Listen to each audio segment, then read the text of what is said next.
Magis Eagles gikunis-kunis ang Baby Lancers sa duwa ka gabi sa Sisapi Basketball High School Division. Sila kapuyan sa Sports Balita.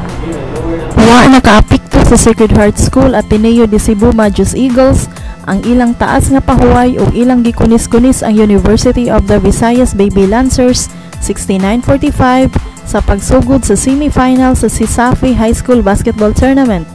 Simple ra ang pamaagi ni Coach Romel Rasmo sa Magis Eagles aron magpabiling why pildi ang iyang kupunan sukad sa pagsugod sa liga. Kini mao ang paglimit sa leading scorer sa Baby Lancers nga si Raul Jancor Cabahog. Sa 17 ka itsa ni Cabahog, unom lang niini ang nasud. Sa first half, igo lang siyang nitali og 1 point. Dusi usab sa mga magduduwa sa Magis Eagles ang nakascore. Kini gipanguluhan ni Andrew Vincent Velasco sa iyang 13 points, samtang ang Baby Lancers unom ra ka players ang nakapuntos nga gipanguluhan ni Cabahog sa iyang 15 points. Sa college, nagpabilin sa number 1 spot ang University of San Carlos Warriors sa dihang ilang gipildi ang Cebu Institute of Technology University Wildcats 83-70. Ang Warriors nagkupot na karon og 8-1 win-loss record, samtang ang Wildcats natagak sa 4-7.